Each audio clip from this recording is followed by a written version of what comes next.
Un gusto estar con ustedes esta mañana y me ha tocado un tópico que puede ser o extremadamente aburrido o extremadamente interesante, porque tratar de resumir en 30 minutos lo que es el trasplante es un gran reto. Sin embargo, para eso voy a presentarle muchos gráficos y sobre todo que lleven el mensaje que en trasplante todos tenemos algo que hacer. Todas las especialidades, todas las carreras y todos los que de alguna manera están involucrados en este trabajo, en esta institución. Y verán en el transcurso de esta charla, pues algunos matices que creo que podemos ir asumiendo para el logro de un resultado importante. El trasplante es algo que surge hace muchos años, no es nuevo. Y acá hay un derrotero que comienza por los años 50, 60, y vean ustedes en el número la cantidad de trasplantes que se han ido realizando. Ha habido en este proceso un tema de desarrollo sumamente interesante. Y esa foto del señor no es el capitán del Titanic, no, es el doctor Donald Thomas. El doctor Donald Thomas, premio Nobel de Medicina en Estados Unidos, quien comenzó precisamente con todo este proceso. Inicialmente fueron catalogados como desquiciados, porque hacer estos procesos en esos años simplemente o estabas mal de la cabeza o eras un innovador, futurista, impresionante. Bueno, él logró el premio Nobel. Y vean ustedes, acá está con este mexicano, Octavio Paz. Lograron ellos el mismo año el premio Nobel y fíjense que con esto comenzó en forma interesante el desarrollo del trasplante, que comenzó inicialmente en pacientes con patologías tipo leucemias, fue involucrando la parte pediátrica, nuevas modalidades de trasplante y la cantidad de variables que se fueron generando han sido bastante amplias. Y en ese sentido, uno de los primeros cuadros que nosotros podríamos mencionar en cuanto a las modalidades de trasplante es algo muy sencillo. Los trasplantes pudieran ser de alguna manera, según su modalidad, ser del tipo autólogo o del tipo halogénico. Muy infrecuente el tipo singénico en el cual el paciente y el donante son hermanos idénticos. ¿Okay? Entonces, para el autólogo habrán algunas indicaciones, que son las células del mismo paciente para el paciente. Para el trasplante halogénico habrá otro tipo de indicaciones, que significa acá una persona que sea lo más compatible con el paciente. Este es el donante, este es el paciente. En ese sentido podemos ver ya acá algún tipo de enfermedad en el contexto de autólogos y algunos en el contexto de halogénico. Y en el contexto halogénico, por ejemplo, las leucemias. Muchas de las experiencias que vamos a ir trabajando en leucemia infantil es de este tipo de trasplante, el trasplante halogénico. Muy bien, esta cantidad refleja claramente la cantidad de trasplantes que se han venido realizando con los años. Existe un registro internacional sumamente importante, de ahí aprendemos mucho. De ahí se aprende qué tipo de modalidades de tratamiento son mejor que otro. De ahí se aprende las complicaciones que pueden haber y otras cosas que suceden. Y vean ustedes la cantidad de trasplantes que se han venido realizando en el contexto autólogo. Cayó mucho en un tiempo. Acá, por ejemplo, trasplantes de autólogo para cáncer de mama era un estándar de tratamiento, simplemente decayó, no se comenzó a usar más. Y la cantidad de trasplantes halogénicos, vean ustedes, tienen una tendencia en los últimos años en forma progresiva. Eso nos da a entender una cosa, de que este es un proceso que está increciendo. De hecho, el año pasado, más o menos por diciembre, se calcula que se llegó a realizar ya el trasplante 1 millón. Es decir, 1 millón de procedimientos realizados en el mundo. Eso es mucho. Y obviamente pone en el trasplante una de las actividades médicas trasplantadoras más activas en el mundo y por la necesidad que se requiere. Ahora, adicionalmente a esto vemos el tema de incremento. ¿Y ese incremento por qué se produce? Porque hay una gran cantidad de población que aún no está siendo atendida. Y ese es uno de los retos de los sistemas de salud en cada uno de nuestros países. Ahondando un poco más en lo que es trasplante, podemos mencionar, por ejemplo, el trasplante autólogo, en el cual el progenitor hematopoyético del paciente son reinfundidos. El problema que potencialmente puedo reinfundir yo enfermedad, es verdad, eso es uno de los temas del trasplante autólogo. El trasplante autólogo no tiene un efecto inmunológico, pues no son células del mismo paciente, vamos a ver unas láminas al respecto. El trasplante singénico ya los habíamos mencionado, que es el hermano idéntico, y acá viene el trasplante halogénico, que es el que nosotros realizamos. El progenitor hematopoyético deviene de un donante compatible, lo más altamente compatible. En ocasiones se juega con ese grado de compatibilidad, pero eso sin duda impacta en los resultados. Adicionalmente, antes del trasplante damos un condicionamiento, que es una quimioterapia previa y que tiene diferentes modalidades, ¿okay?, a efecto de preparar al paciente a la infusión de las células.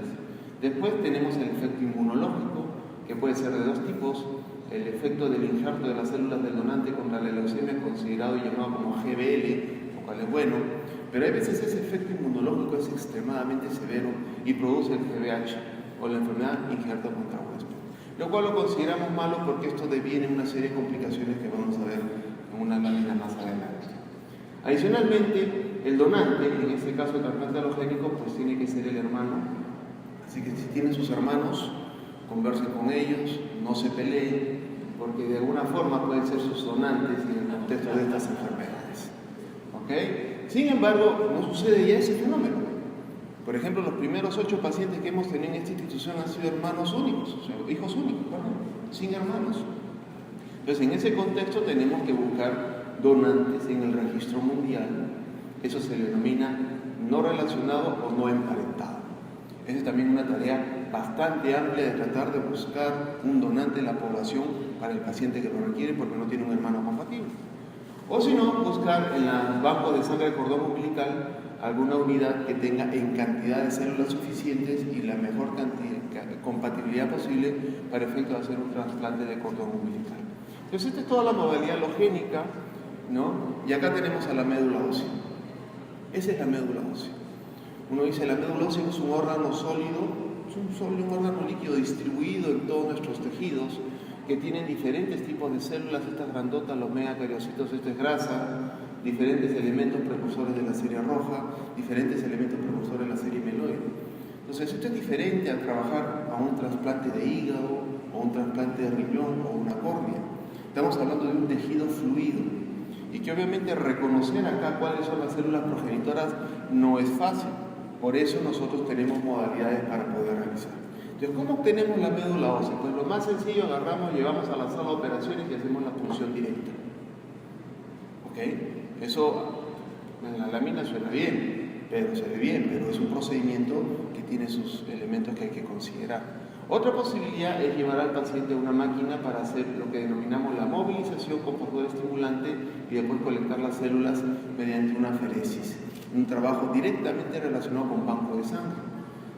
Si no está Carlos por acá, Jameson, el grupo de banco de sangre es un tema que nos van a tener que apoyar muchísimo en el caso que hay que hacer aferesis. Y la otra es la sangre de cordón umbilical, en la cual este tejido en el momento de nacimiento se colecta en una bolsa y se procesa para su criopreservación. Entonces, los progenitores hematopoyéticos los podemos obtener de estas 3 fuentes distintas. Este es, por ejemplo, el aspirado de médula ósea. Esta es una foto con un hematopediatra muy prestigioso en México, el doctor Oscar González, amigo, que muchos años estuvimos trabajando en México en el tema, y algunos pacientes teníamos que llevar a sala de operaciones para obtener médula ósea. Como ven, son punciones directas, un solo orificio de ingreso, se hace una punción en toda la longitud de la cresta para poder obtener en poco volumen una buena cantidad de médula ósea para poder procesarla y luego administrarla al paciente. Es un proceso que puede ser doloroso, por ello al paciente se le hacen sala de operaciones, se les da lo necesario en lo que es analgesia, también un trabajo permanente con el grupo de anestesiología. Puede requerir hospitalización porque obviamente esto es bilateral y puede producir cierto tipo de dolor, ¿no? Y lo que hay que tener mucha precaución es evitar la contaminación de sangre periférica. Cada vez que hacemos una punción de la cresta ilíaca, el volumen de sangre que se obtiene, el volumen de médula, debe ser pequeña, porque si uno sigue aspirando y aspirando, uno simplemente puede llenar la jeringa, pero la llena de sangre periférica y tu muestra sale diluida, ¿no? Entonces son los elementos que nosotros consideramos para el aspirado de la médula ósea, que es una de las modalidades para obtener esa célula madre. La otra modalidad que utilizamos es llevarlas al banco de sangre. El paciente, que están las personas del banco de sangre, son estimulados con factor estimulante previamente y se obtienen las células progenitoras a través de las máquinas de aferesis. En ocasiones el paciente basta y sobra las venas porque las tienen bastante evidentes, pero en ocasiones hay que poner líneas centrales. Y es un punto importante a considerar en la población pediátrica, en la cual una línea central pudiera haber alguna complicación. Por eso que en el mundo la mayor parte decide con la modalidad anterior cuál es la obtención directa de la médula ósea del donante. Y esto se ve en una foto.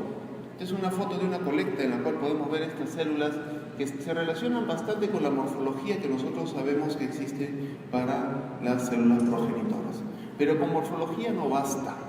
Nosotros usamos una serie de elementos adicionales para poder detectarlas en forma apropiada, y acá viene el concepto del CD34.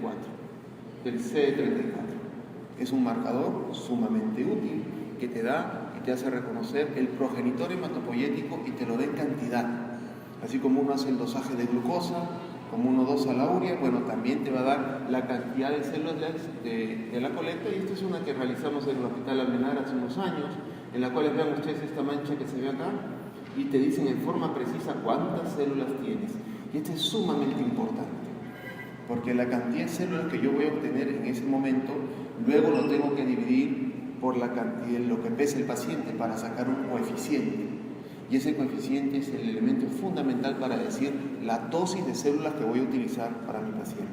Y lo mismo puedo hacer yo para linfocitos T, linfocitos NK, a efectos de poder controlar la cantidad de células que yo estoy reinfundiendo a mi paciente.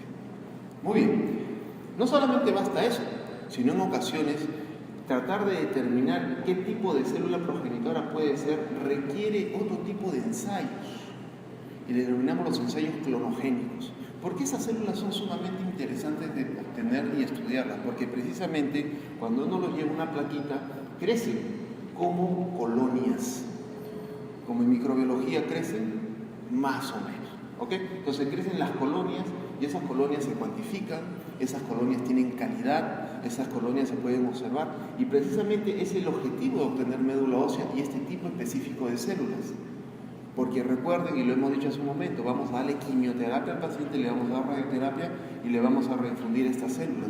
Pues estas células tendrán que llegar a la médula ósea y regenerar los elementos propios que se tienen en médula, a efectos de poder generar las plaquetas, los leucocitos, los glóbulos rojos, en este caso ya no del paciente, sino del donante. Vean ustedes una lámina adicional, cómo se ven los ensayos clonogénicos. Esta es una cortesía del tecnólogo Remy Ceballos, de la cual se puede observar, por ejemplo, en médula ósea cómo crecen las colonias. Esta es una foto de cómo son las unidades formadoras de colonias, ¿no? Este es de cordón umbilical, este es un pobre crecimiento, y este es solo cordón umbilical, donde se tiene un crecimiento un tanto mayor. De manera que uno puede inclusive ya llegar a decir la calidad del tejido que estoy utilizando. No solamente por el volumen, no solamente por la cantidad de células CD34, sino por la calidad de colonias que puedo estar yo generando con el tejido que voy a poder utilizar con mi paciente. Obviamente a mí me interesaría tener un tejido que tenga más colonias, porque ya puedo predecir una cosa, que el paciente se va a recuperar más rápido, que el paciente va a requerir probablemente menos transfusiones, y que el paciente va a tener menos tiempo de neutropenia en la medida que se recupera más prontamente, y obviamente las infecciones disminuyen. Pues bien, acá hay unas láminas para un trasplante autólogo. Vean ustedes, en el trasplante autólogo que se hace, se obtienen las células del paciente, ¿no? Estas células son apropiadamente procesadas, pero tienen que ser criopreservadas. Y acá viene un trabajo importante del banco de tejidos, ¿no? En la cual este tejido que se obtiene lo tengo que yo criopreservar, llevar a nitrógeno líquido a un frío extremo, y evitar que la célula se cristalice y simplemente se quiebre y deje de funcionar. ¿Okay? Posteriormente el mismo paciente es sometido a quimioterapia. Vean ustedes cómo han perdido el cabello, y esta opción de la quimioterapia se recupera rápidamente con las células descongeladas. ¿Y cómo es esto en nuestros procesos? Vean ustedes, este es un paciente del Hospital Almenara, un paciente adulto que está conversando. Estamos en pleno trasplante, no es en sala de operaciones. El paciente está conversando, está adecuadamente monitorizado con el oxígeno. Acá estamos los colegas, la enfermera que está permanentemente al lado del paciente para hacer el monitoreo. ¿Qué más? Vemos acá al doctor Chunga, que nos apoya mucho en el tema de lo que es la criopreservación. Él lleva las unidades criopreservadas al lado del paciente. Acá está el baño María, y comienza todo el proceso de infusión. Vean ustedes cómo se obtienen las células. Estas son células previamente colectadas de un trasplante para una colecta autóloga para un paciente con mieloma, ¿no? Y se comienza el descongelamiento al lado del paciente, y se comienza la infusión.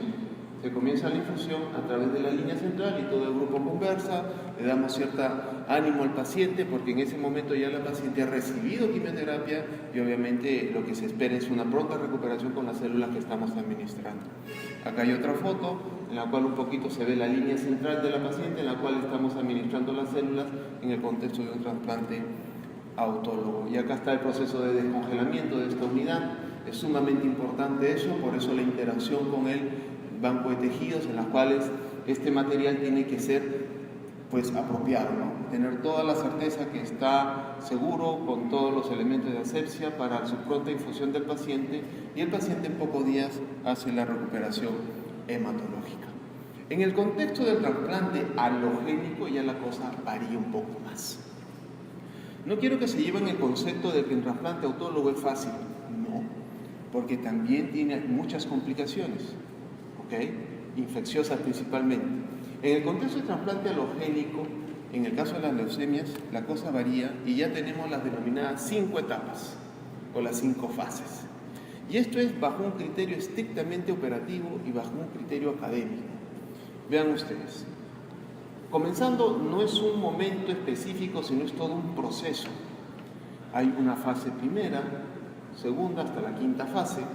En estas primeras fases, por ejemplo, al paciente es sometido a una quimioterapia de altas dosis. ¿Okay? Esta primera fase es sumamente importante, controlar todos los efectos que se pueda estar teniendo en el paciente. En la segunda fase hay correlación con una serie de elementos que se hace en la parte clínica que denominamos la terapia de soporte. ¿Okay? Acá están las transfusiones. Y después las subsiguientes fases tienen que ver con estos procesos que vemos acá. Cuando uno hace un trasplante alogénico, que es distinto, ¿no? Vemos que la función de la médula ósea cae rápidamente virtud a la quimioterapia que da. Y rápidamente se va a recuperar en el menor tiempo posible con las células que estoy refundiendo.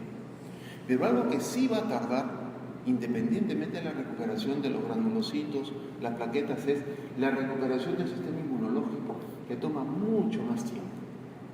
Es por ello que en el paciente, en el contexto alogénico, tomamos hartas precauciones para efecto de las complicaciones que uno ve acá, que las conocemos, muchas de ellas tóxicas por el tratamiento, o si no, bacterianas, virales, micóticas, ¿de acuerdo? Y algunas complicaciones que pueden realizarse por virtual trasplante, que es la enfermedad de infarto contra huésped. En ese sentido, tratar de evaluar cada una de las fases y qué es lo que nosotros hacemos para evitar complicaciones es la meta en este proceso. Esta es la primera fase, la fase de quimioterapia, en la cual nosotros utilizamos algunos medicamentos, ¿no? Damos inclusive un trasplante de intensidad reducida, que es una de las estrategias recientes que se han ido implementando para no producir mucha toxicidad. Inclusive hay algunos regímenes cortos que evitan el uso de la criopreservación, eso es en el contexto autólogo, está trabajándose bastante. Y hay unas estrategias que se han ido implementando, ¿no? Como por ejemplo la optimización del busulfán, que es un medicamento que hemos utilizado siempre por vía oral, ahora se está utilizando por vía endovenosa, ¿no? Y se hace un dosaje, área bajo la curva. Eso nos va a tener que apoyar mucho el laboratorio para efectos de poder hacer apropiadamente estos tratamientos, ¿no? Se están incorporando nuevas terapias, nuevos medicamentos en los procesos para poder disminuir las toxicidades.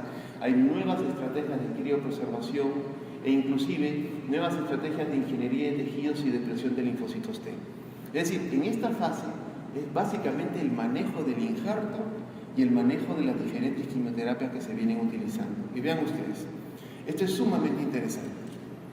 Antes nosotros administrábamos todo, las células que se obtenían del donante, ahora no. Se pueden hacer depleciones, ¿no? Enriquecimiento de las células CD34, se puede depletar células 3, CD3, CD19, e inclusive se puede depletar un tipo específico de células T, que son las denominadas alfa-beta. Esto de acá es un elemento sumamente importante que se ha ido implementando recientemente en el contexto de trasplante haploidéntico, a efecto de originar una selección bastante minuciosa de una población celular para una recuperación hematológica más pronta. Este es trabajo de banco de sangre, del área de tejidos, a efecto de poder implementar esas técnicas de selección celular, que ya se vienen implementando cada vez más. En la fase 2 es la fase de las citopenias, en la cual ya las células cayeron y el paciente realmente requiere mucho soporte.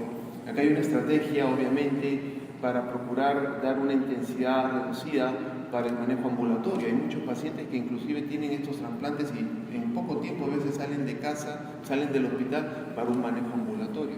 Acá hay toda una fase de profilaxis antibiótica, un cuidado de la monitorización viral y una minimización del uso de factores estimulantes en el caso concreto de algunas patologías como la leucemia mieloide aguda.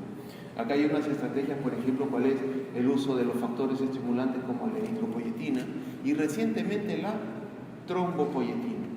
Así como tenemos la eritropoyetina que sube glóbulos rojos, ya existen análogos de una serie de productos para hacer y estimular prontamente la recuperación de plaquetas a través de la trombopoyetina. Adicionalmente, existe un elemento que es los estimulantes de queratinocitos para efectos de incrementar la disminución, para disminuir las toxicidades que puede haber a nivel del tracto gastrointestinal. Pues bien, la fase 3 es otra fase en la cual se espera probablemente el injerto contra huésped. Y para ello existen una serie de tratamientos que se vienen utilizando, que es básicamente la combinación de ciclofosfamida, tacrolimus o uno o lo otro, en algunos casos combinados con metrexato y en otros no. Esto varía mucho según las técnicas de cada centro, pero estas estrategias lo que buscan es prevenir el injerto contra huésped. Es decir, en esta fase esas células que han llegado del donante pueden producir daño en el paciente. ¿Okay? Y para ello inclusive hay estrategias cuales hacer controles más allá de la evidencia clínica. Pues si yo veo un paciente con datos clínicos de injerto contra huésped, yo debo comenzar a tratarlo. Pero lo que se está buscando recientemente es tener algunos parámetros como estos los mencionados, interleuquina 2, el TNFR1, el interleuquina 8, que te permiten a ti rápidamente reconocer si el paciente va por ese camino y tú puedes actuar y evitar la complicación. ¿Okay? E inclusive también algunas estrategias como la depresión de linfocitos T que te permiten disminuir esta complicación del injerto contra huésped. Inclusive para injerto contra huésped existen ya tratamientos establecidos, ¿no? Principalmente el uso del corticoide, y en el caso de pacientes con injerto contra huésped crónico existen algunas tendencias para el uso también de diferentes líneas de tratamiento. Entonces nosotros tenemos claro que en esta fase va a haber injerto contra huésped y tenemos que evitarlo. ¿Y cómo se ve el injerto contra huésped? Bueno, a veces se ven lesiones en la piel, ¿no? Esto no se ve bien en la foto, sino una piel muy descamativa. En el caso de ser crónico se ven úlceras, esto también puede afectar la boca, ¿no? Esto da mucho en niños, a nivel de la boca, muchas lesiones, liquenoides que se observan inclusive en la parte de la mucosa, en la parte del ojo y en la parte de la lengua. No sin antes mencionar que también puede haber eventos agudos como las diarreas, compromiso hepático y el compromiso en piel que hemos mencionado. La fase 4 es ya salir de ese periodo del trasplante y entrar a la convalescencia temprana. Obviamente acá nosotros tenemos que hacer un monitoreo principalmente de virus, tenemos que estar estimulando el sistema inmunológico. Ya les he mencionado que el sistema inmunológico demora varios años en recuperarse, ¿no? Y esto es obviamente una de las estrategias que se realizan a efectos de controlar una de las complicaciones que aparecen en esta fase, que son la virosis y la micosis. La fase 5 es la convalescencia tardía. Acá ya vemos otra cosa. Acá nosotros lo que tratamos es prevenir la recaída. Ustedes han visto en las láminas de la doctora Jacqueline hace unos minutos de que a pesar del trasplante hay pacientes que recaen, ¿cierto? Entonces, en esta fase lo que tratamos nosotros es prever de que el paciente no vaya a tener estos eventos, porque pueden haber algunas estrategias tempranas para evitar la recaída y que el paciente siga teniendo éxito en su tratamiento, ¿no? Y también en esta fase seguimos trabajando con el tema de la reconstitución inmune, porque en la medida que tenga menos infecciones, menos CMV y otras complicaciones, el paciente va a poder tener mejor calidad de vida en esos momentos. Bueno, esto es básicamente para mostrar cómo independientemente, rápidamente se recuperan los neutrófilos, rápidamente se recuperan los linfocitos B, pero por ahí hay poblaciones, principalmente la población CD4, que demoran mucho en recuperarse. Y en ese sentido, quiero que se acuerden ustedes la figura de los pacientes con HIV, que tienen una población CD4 bajo.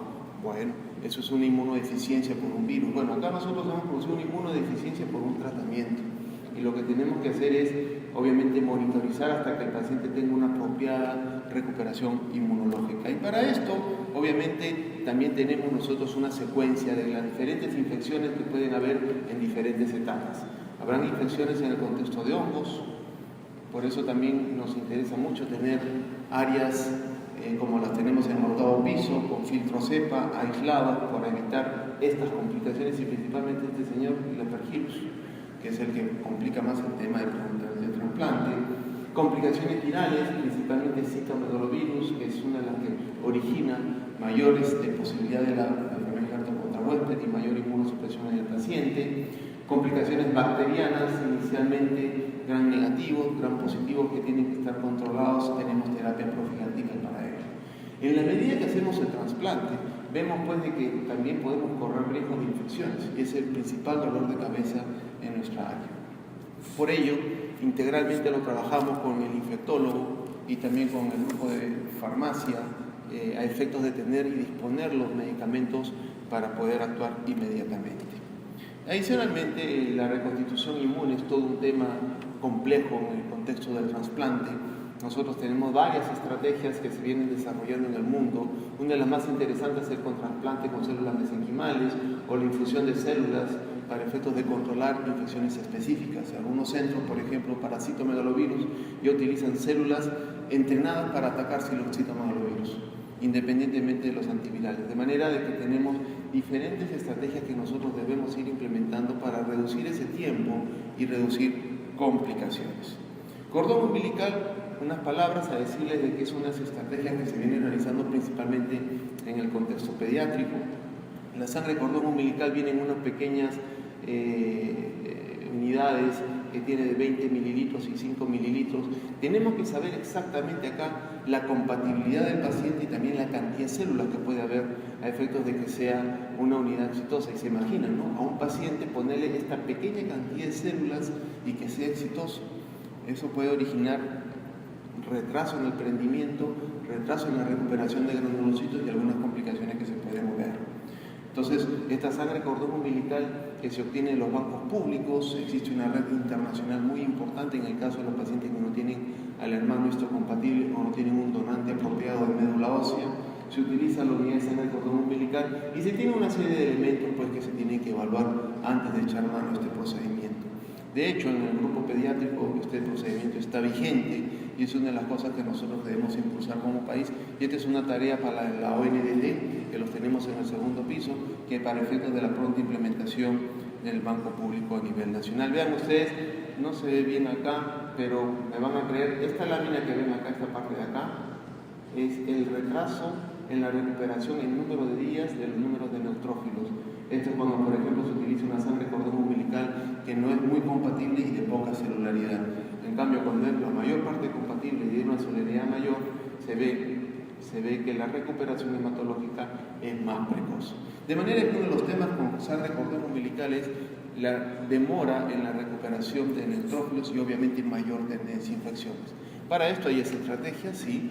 Se amplía esto como por ejemplo el trasplante de doble cordón, expansión de células o la manipulación de las células con fucosiliación o prostaglandina 2 a efectos de que ésta se pueda aprender más prontamente. Si el paciente no tiene un hermano compatible, hay que echarnos a buscar en los registros internacionales o si no en los registros del banco de cordón. Y esta de la compatibilidad tiene que ver con el HLA. Cuando el HLA va bien, se saludan las células. Cuando hay alguna cosa, se pelean. Así de claro, y eso origina serios problemas en el manejo del paciente post-trasplantado. Pero si tú tienes dos que son diferentes o tres que son diferentes, pues peor. Entonces, en ese sentido, tratamos de buscar la mayor compatibilidad posible en el contexto del trasplante. Y esto es, por ejemplo, una búsqueda que hicimos a un paciente del Hospital Almenara, ¿no? Se da el código genético del paciente, del HLA, y el software, en este caso fue un registro en el Reino Unido, el Catherine Raymond, nos dan potenciales donantes, en este caso de cordón umbilical, o nos dan potenciales donantes de médula ósea. Pero el término es potencial, porque hay que luego verificar el HLA, verificar la unidad, la procedencia, eso toma tiempo, ¿okay? Es por eso de que en algunos contextos, cuando no se encuentra con el hermano histocompatible para el trasplante, hay necesidad de tener todo un sistema implementado. Y es algo que nosotros vamos a tener que desarrollar en la institución en colaboración con los países latinoamericanos y de otros grupos que vienen realizando esto regularmente. Esta es una de las últimas láminas de la cual vemos el National Marrow Program, que a la fecha tiene al 2002 casi 10 millones de personas registradas, de manera de que podemos nosotros incorporar una búsqueda del HLA y encontrar probablemente un potencial donante ahí. Los pacientes del CIS van a Miami para trasplantarse, los pacientes de salud van a Barcelona a trasplantarse, pero probablemente teniendo lo necesario en el medio vamos a poder realizar esos trasplantes en nuestro hospital. E inclusive un repertorio de gran cantidad de células de cordón umbilical, de unidades de sangre de cordón umbilical, a efectos de utilizarlo para trasplante. El esfuerzo es muy grande, y ven ustedes, por eso hay integración en nuestro trabajo, ¿no? A la cabeza los Estados Unidos, con el American Blood Bank, con el ISBNT, que es la Asociación Americana de Trasplante, el Registro de Trasplante, el National Marrow Donor Program. Lo mismo, tenemos una serie de instituciones muy integradas en Europa, en Asia, en Australia, y en nuestra Latinoamérica querida ya tenemos algo que hemos comenzado. Y no voy a hablar más porque es tarea de Adriana conversarles un poco de Latinoamérica BNT, de manera que podamos nosotros favorecer el caso de que el paciente no tiene el hermano histocompatible para trasplantar. Y como ya les mencioné hace un minuto, es sumamente frecuente, ¿no? Con el donante más o menos un 15 o un 20% va a tener su hermano compatible, el resto no lo tiene, y hay que buscar estrategias para poder realizarlo. Una de las últimas láminas que me gusta mucho es un mensaje del doctor Sergio Giral, un gran amigo, mentor de nuestro trabajo, que él nos dice, ¿no?, que el TPH perfecto es la meta, es la mayor cantidad de vida con la mejor calidad de vida, con el mínimo tratamiento necesario.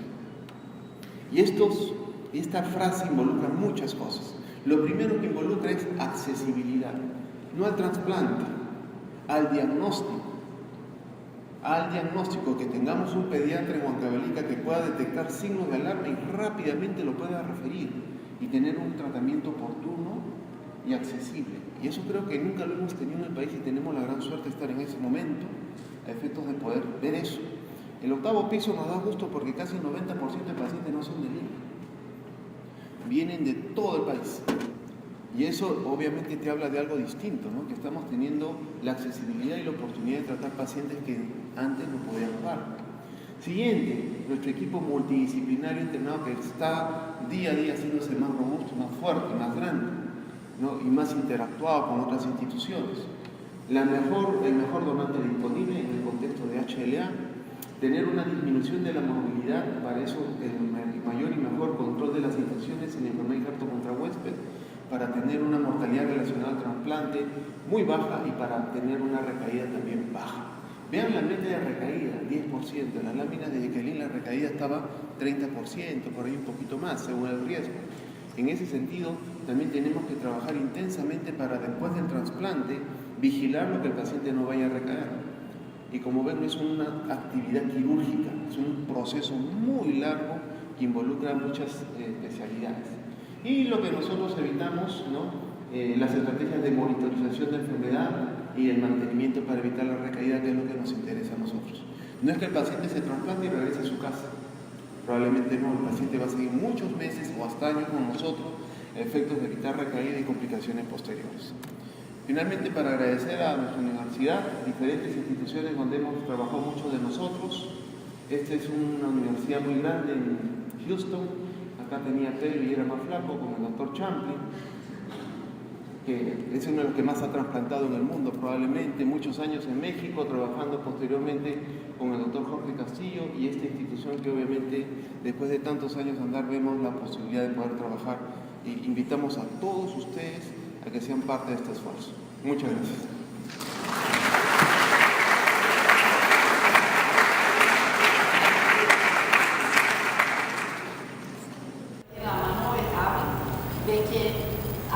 Termino y no tiene nada. Segundo, perdón, porque yo pensaba que había más hematólogos, entonces un poquito específica, yo voy a intentar explicar las indicaciones. Entonces, primero de todo, muchas gracias por las invitaciones. Esta vez tengo muchas gracias. La está en Macintosh y algunas diferentes. Entonces tenemos que hablar de indicaciones. para qué doenças se hace el trasplante o los resultados. Es diferente si el trasplante es un trasplante emparentado, no emparentado, a la longitud de cada uno de ustedes. Hay cosas que tenemos que discutir antes de las indicaciones, que es cómo hacer el trasplante en un niño, que es diferente de trasplantar en adulto. Para hacer trasplante tenemos que tener centros, camas, equipo. Es muy importante que tenemos enfermeras, fisioterapeutas, oncólogos, que tenemos muchas personas para ayudar a cuidar de estos niños para que se recuperen, para que nos ayuden en un periodo en que están internados y después para que se recuperen. Hay muchos medicamentos, exámenes de tratamiento de soporte que no es común, que no hay en todos los hospitales. Tenemos que trabajar para tener todas esas cosas para empezar el trasplante. Es muy importante tener una buena unidad de cuidados intensivos, porque cuando esos niños se quedan doentes, si no hay un soporte muy bueno, no se recuperan. Entonces es muy importante. Claro, tener donantes. Tenemos que conocer los resultados de la mortalidad de los nacimientos en nuestro país con trasplante y sin trasplante, para que lo que queremos es curar más niños con menos costo y menos doenza para ellos. Lo mejor es que todas las indicaciones de trasplante fueran basadas en evidencia. Si tenemos trabajo que mitad de los niños trasplantamos, mitad de los niños no, que comparamos los resultados, pero no hay.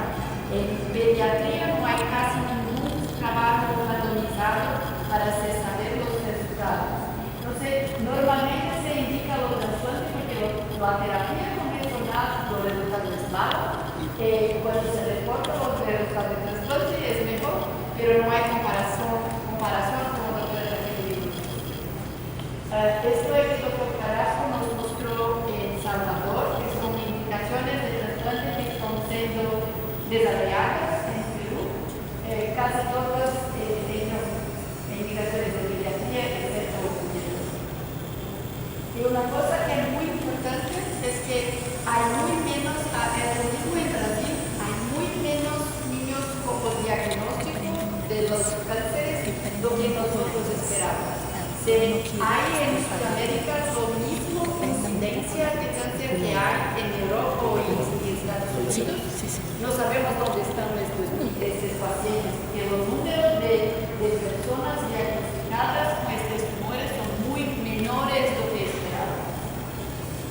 Existe eso es Cure for Kids para todos los pediatras, es un sitio muy bueno que es liderado por St. Jude's en Estados Unidos. Y hay un esfuerzo en América Latina y América Central de desarrollo de un registro de cáncer para que se saiba quién son los pacientes, si son biológicamente diferentes o solo se demoramos mucho para hacer el diagnóstico y después de inmunidad. Eso no es chino, es México. Pero en Brasil se está haciendo un esfuerzo desde 2009 del grupo de pediatras de la Sociedad Brasileña de Trasplante de Medula. Es una iniciativa de discutir las indicaciones de trasplante en adultos y en niños. Hay un grupo de trabajo para cada una de las doenças. Hay un grupo para toda la pediatría. En este grupo yo estoy trabajando desde 2018. Estas son las personas que comenzaron lo primero consenso fue en 2009 y ahora en 2012 revimos todas las indicaciones de las personas que están trabajando. En el último mes tivemos en Río de Janeiro un encuentro de indicaciones de trasplante. Revimos lo que había sido publicado en 2012 porque achaba que había la forma de que me gustaría presentar.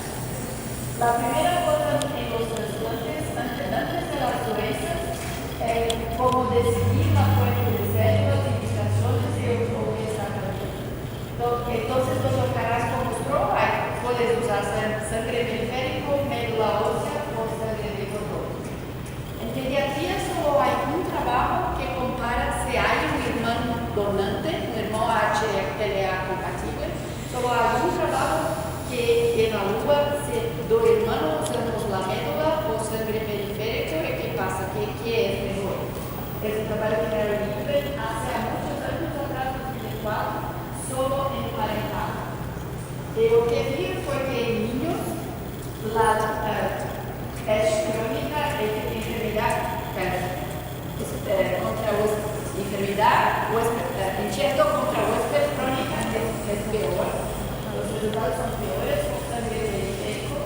la chance de morir los trasplantes sin doença, la chance de morir porque el espectro de trasplante es mayor con sangre periférica, la sobrevida global es igual, un poquito menor.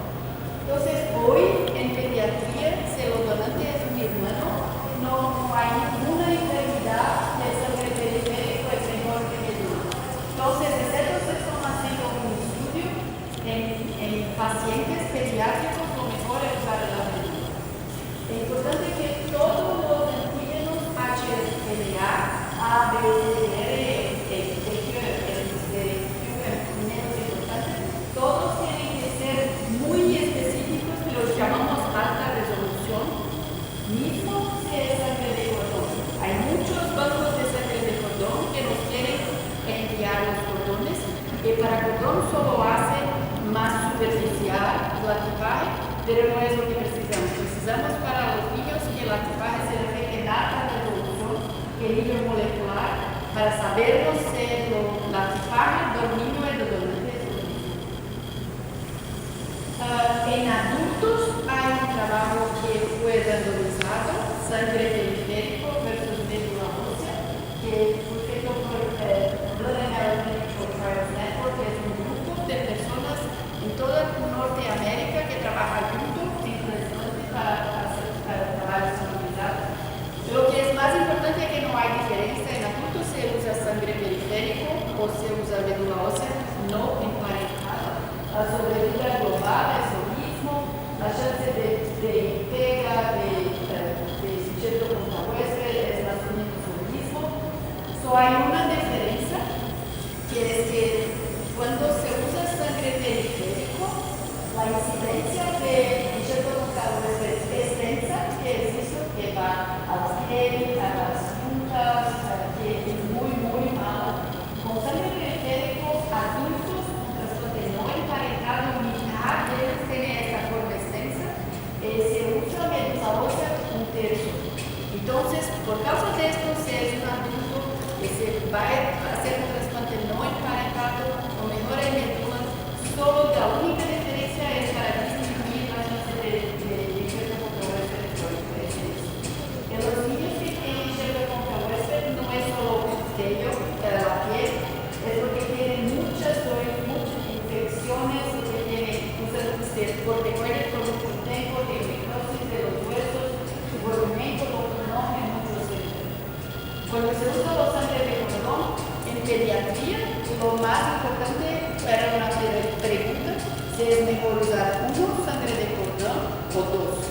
A poco tiempo lo mismo grupo de HCTN, ellos hacen un trabajo randomizado, uno cordón versus dos. Lo que vimos es que no había absolutamente ninguna diferencia cuando se usa dos cordones al más injerto contra huésped, pero todo lo resto es lo mismo. Entonces, en pediatría puede ser, el número de células es muy importante, pero puede usar solo un cordón. Entonces, vimos que medula es lo mejor para flagelo, es lo mejor para niños, que sangre de cordón son precisa de uno, que el número de células es suficiente. Lo mejor es tener un hermano, agarrar HLA compatible. Una pregunta, que si no tienen un hermano, ¿o qué es mejor?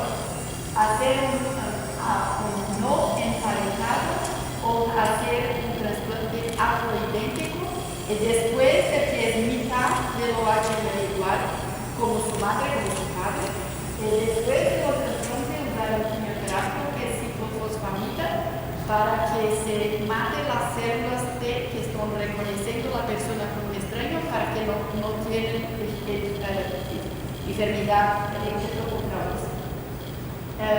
la persona que lidera estos estudios de que es de John Hopkins, que estos son slides de Ever, que mostró que cuando se hace un trasplante que es diferente, los linfocitos de la persona reconocen que están en ambiente extraño, proliferan, se hace la ciclofosfamida 3 días después de los trasplantes, las células que están proliferando son muertas, van embora. Y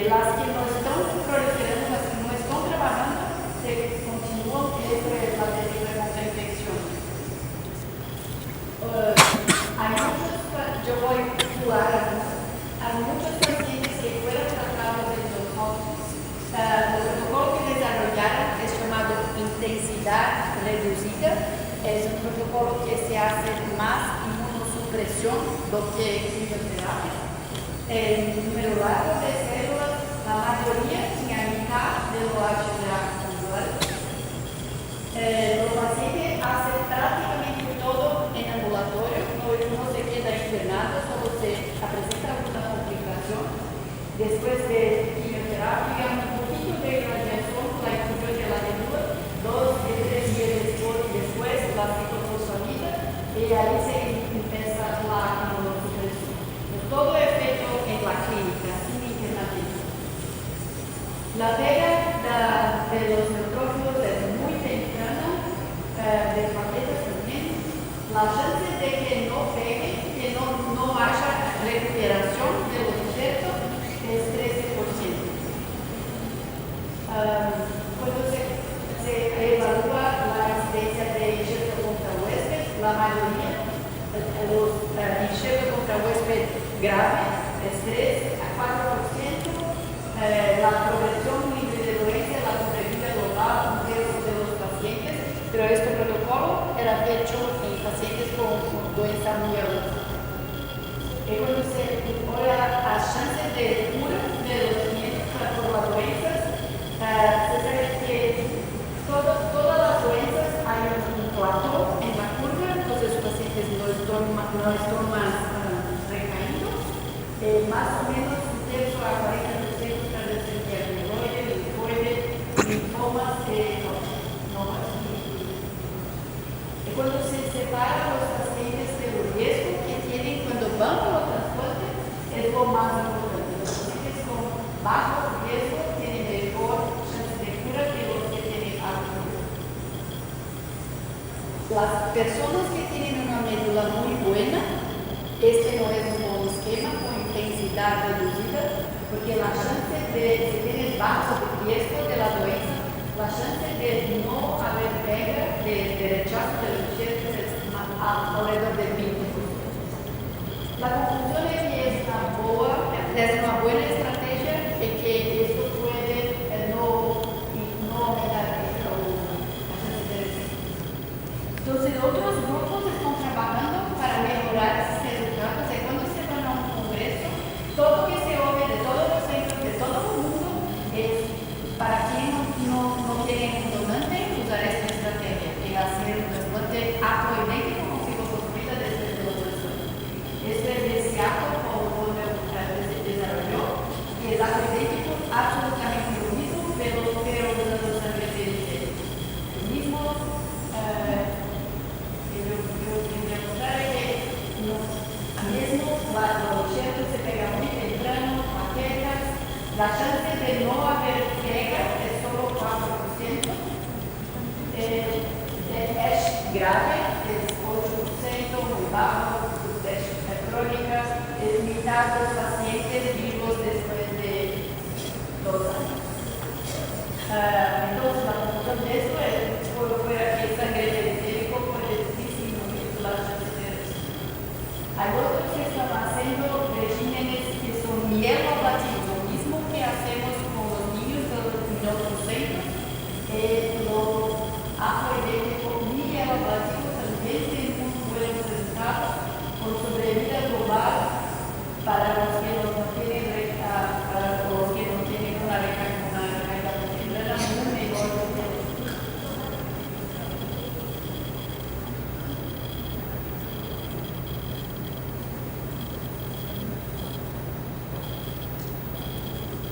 Cuando se compara esto de St. Anderson, todos los pacientes que fueron trasplantados en los centros, que se comparan los que hicieron un trasplante con hermano, los que hicieron un trasplante haploidéntico o no emparentado. Que esto es determinar injerto contra huésped o no emparentado es peor porque hermano es haploidéntico. Es todos los injertos es grave, es más o menos lo mismo. Lo haploidéntico tiene menos, es crónica, até a temperatura,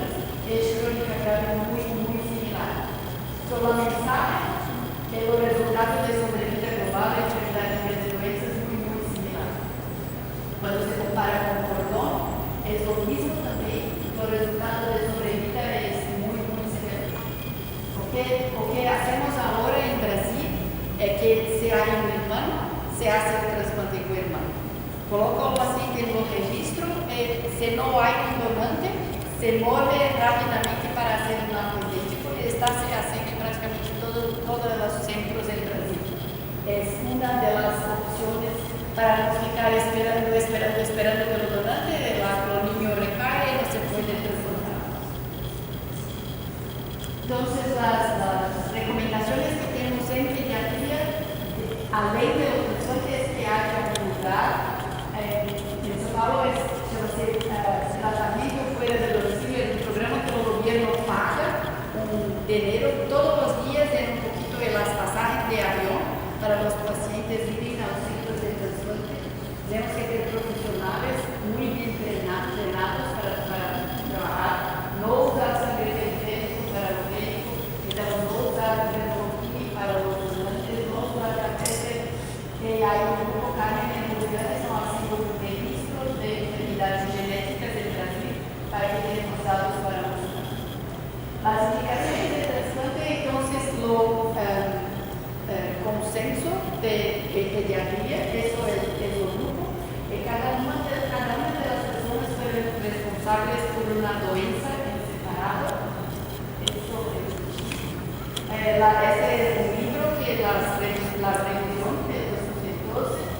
Esto es una iniciativa de Asociación Médica Brasileña para todas las áreas de conocimiento. Tiene un guía muy restricto de cómo hacer la revisión y o qué considerar para colocar en los conceptos.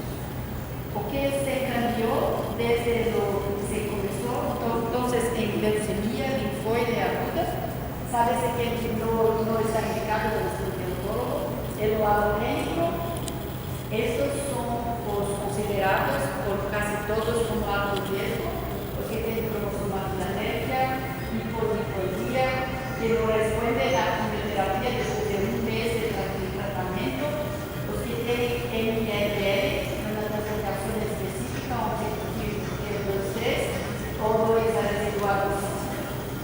Pero como tengo en los últimos años para Filadelfia, porque Children's Oncology Group, un grupo de estudio en Estados Unidos, lo que nos mostraron es que se usa o imagining todos los días sin parar, desde que empieza el tratamiento hasta que termina la manutención.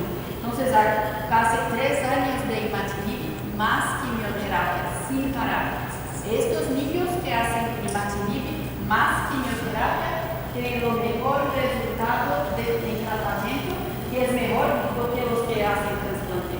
No se sabía en el empiezo del tratamiento, no se sabía que sería peor o mejor. Entonces, todos los que tenían donante eran los imatinib fueron los mejores resultados. Entonces, hoy se pregunta a un pediatra en Brasil si hace trasplante para Filadelfia, no hace más, porque los resultados de COG fueron mejores con imatinib. Hay una otra indicación clásica en pediatría que es lipodiploidía, que cuando se hace el eucariótipo de la doenza hay pocos cromosomos, no están. En general hay unos que parecen 3 cromosomos. Lo mismo trabajo aquello de COG se publicó en la última semana, porque los resultados es malo con quimioterapia, pero no se sabía si hace el trasplante si es mejor, porque no hay trabajo randomizado, porque es una enfermedad muy rara. El que se mostró que sí, los trasplantes es un poquito mejor, pero el número de pacientes es muy pequeño, entonces no hay diferencia que es estadística, pero es un poquito mejor. No se sabe si es mejor resultado o no. Eso el paciente no responde a quimioterapia después del mes de falla de memoria. No se sabía tampoco porque no había resultados publicados. Todos los grupos de oncología pediátrica del mundo se juntaron, que publicaron en 2012 en un Journal of Medicine, lo que acontece con los niños que no respondieron a quimioterapia después del mes, que tuvieron falla en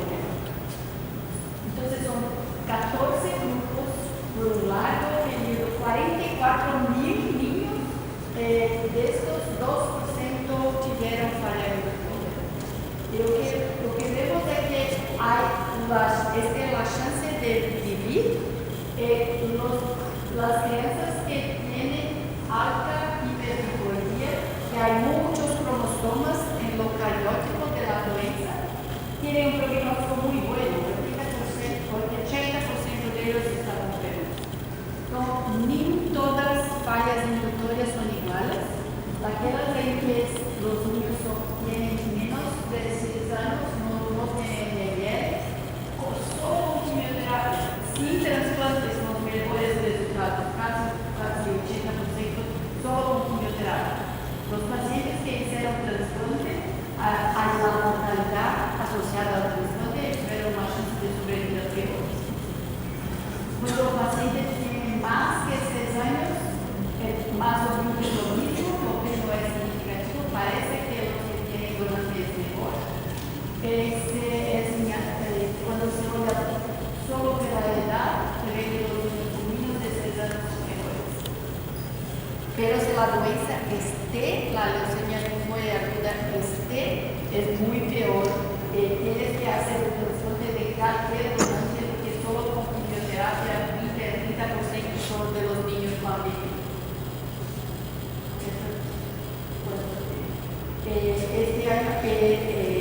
Este mes los COG mostró los resultados para la falla inductoria. Los que hicieron solo quimioterapia tuvieron un resultado peor que los que hicieron trasplante, pero los números son muy, muy pequeños.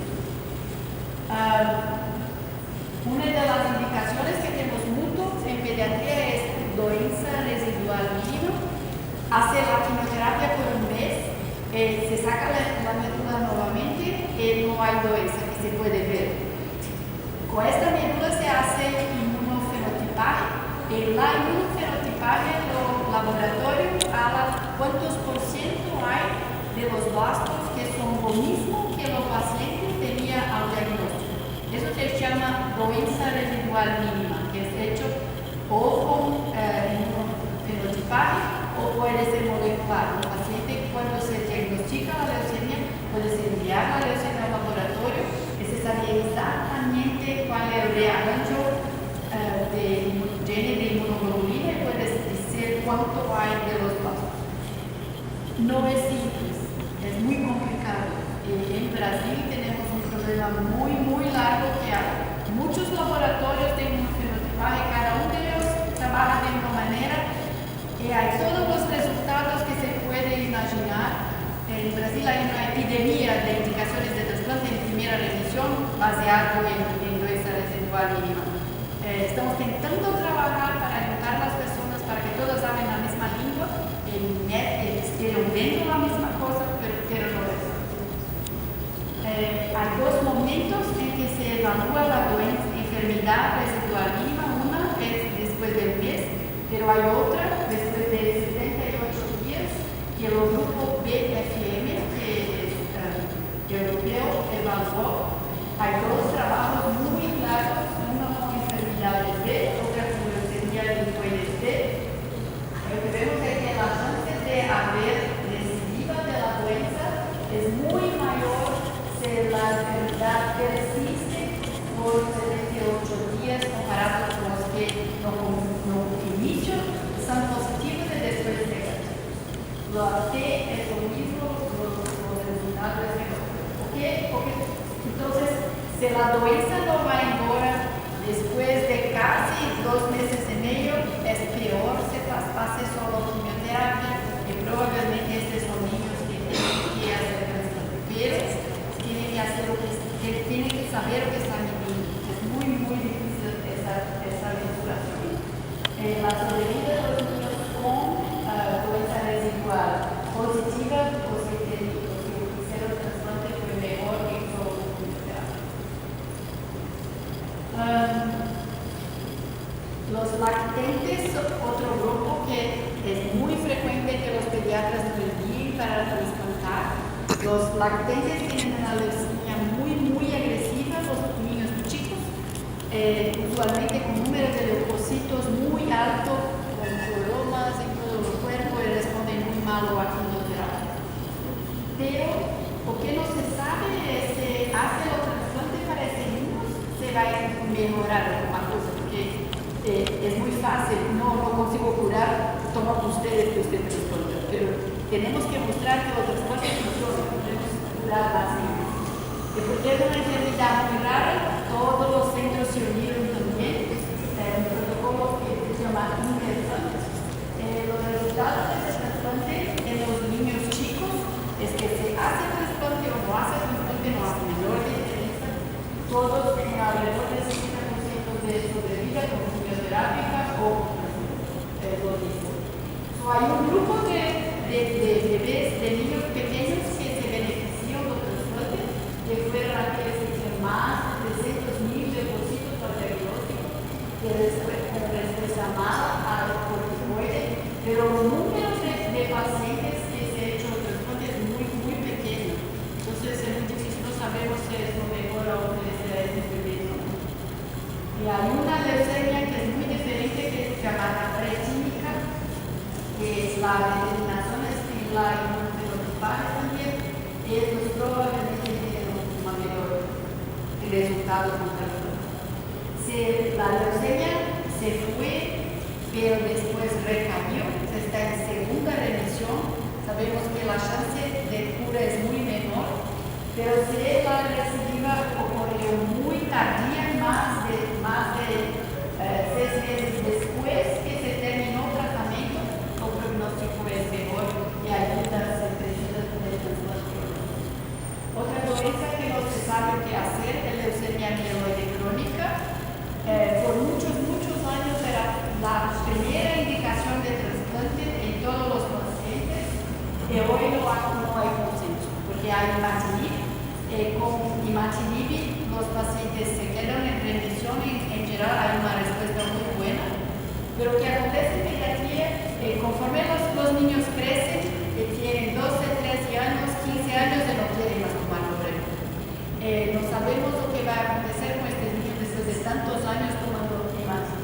No se sabe. Hay un protocolo que está siendo propuesto por el grupo europeo, porque es muy rara la indicación, quieren que todos trabajen juntos, que es un trasplante con intensidad reducida. Quieren que primero se hace imatinib, los niños responden, y en la respuesta se hace el trasplante. Y con la intensidad reducida, lo que se quiere es que hay una mortalidad asociada al trasplante menor y que más niños se curen con esta estrategia, pero no sabemos antes. Hay muchas doenças no malignas con muchos nombres. Lo diagnóstico en Brasil es muy raro. Hay centros de referencia como en Curitiba, pero hay muy pocos, todas con indicación de trastorno. O que queremos para estos niños con doenças que no son malignas es principalmente seguridad. Y que seguro que la mortalidad asociada al trasplante sea pequeña, pero para eso tenemos que trabajar. Hay una organización en Estados Unidos que hace periódicamente la revisión de todas las indicaciones de trasplante para que el gobierno pague y para que los seguros de salud paguen, siempre baseado en evidencia. Es un sitio muy, muy bueno y hay una página que es solo de trasplante en niños. Esto es de las doenças que nunca nosotros oímos hablar. Que es importante que se pueda tratar con trasplante también. Los trasplantes autónomos fue presentados por otra Adriana en el encuentro que hicimos. Las más importantes de niños son trasplantes para linfomas, tumores sólidos. Sabemos que en las leucemias, ninguna leucemia en pediatría, el trasplante autólogo es mejor. Los linfomas que no tienen recaída tardía es mejor trasplantar también. El linfoma de niños depende del linfoma. Esto que es anaplástico en niños, los resultados son halogénicos, es mejor que autólogo. Para todos los otros no hay mucha diferencia. El linfoma linfoblástico es lo mismo que leucemia linfoide aguda, se hace solo halogénico. Y hay doenças del sistema nervioso central que es lo mismo, puede ser hacer radioterapia del sistema nervioso central o hacer trasplante. Que es bueno del trasplante que no se hace radioterapia, y cuando se irradia la medio, la parte neurológica cae con los años de no son funcionales, no conseguir ir a la escuela, tener empleo, y contrastes son normales. Pues eso estamos empezando un programa de educación solo para no ir a la en vez de neuroblastoma es el mismo, cuando se reciben los resultados muy peores. Neuroblastoma es la única indicación en pediatría que es baseada en evidencia, que hay trabajos radiológicos que muestran que existe un resultado mejor, pero en neuroblastoma de alto riesgo diseminado hay dos cosas que son importantes. Uno que es hacer el trasplante y otro que es dar a un niño después del trasplante 6 meses de astrosis reticular. Con las dos cosas los resultados son mejores. El condicionamiento que hablamos ayer, lo mejor es un sulfano de metfalano, que hoy también es baseado en evidencias, mejor que el sistema americano. Retinoblastoma, no sé si tienen acá, en Brasil son muy avanzados, no sabemos si hay mejor resultado con trasplante. Hay un protocolo que estamos trabajando con COG para estudiar. Células germinales son doenças principalmente de adultos, pero tienen indicación también con buenos resultados. Ewing no sabemos, hace algunos estudios, pero no es baseado en evidencia. Ewing también no, raptos sarcoma también no. En Brasil hay grupos de adultos que trabajan con enfermedades autoinmunes. Estas enfermedades estamos tentando que los niños sejam incluídos también. Hay un trabajo hasta con diabetes en Brasil, que el resultado está empezando, es un trabajo científico. Pero cuando tratamos de niños tenemos que ver que con el tiempo podemos estar curando esto es lógico. La chance de sobrevida de los pacientes puede ser buena, de cura de los Hodgkin, pero de Hodgkin es de sobrevida. Los niños se mueren sin doença, mueren de otras cosas. Es muy importante que se acompañen los niños a largo plazo para saber qué estamos haciendo y cuáles son los resultados. Eso es con Howard, que es de St. Jude's Institute for Kids. Lo más importante, lo que queremos es para qué estamos acá y para qué trabajamos es para curar más niños. Es lo mismo que Sergio Vila habla. Tenemos que saber cuáles son los resultados en nuestro país con cada uno de los tratamientos para saber cuál es la no es porque es mejor o peor en los Estados Unidos que es mejor para nosotros. La cura depende de cada uno de ustedes, cada uno de nosotros y todos que están trabajando con los niños. Las enfermedades son diagnosticadas muy tardías, si hay muchos blastos, si hay doença en todo el cuerpo, tal vez se tiene que poner dinero en algo, es para el diagnóstico más precoz. Y puedes curar mucho más niños si trabajan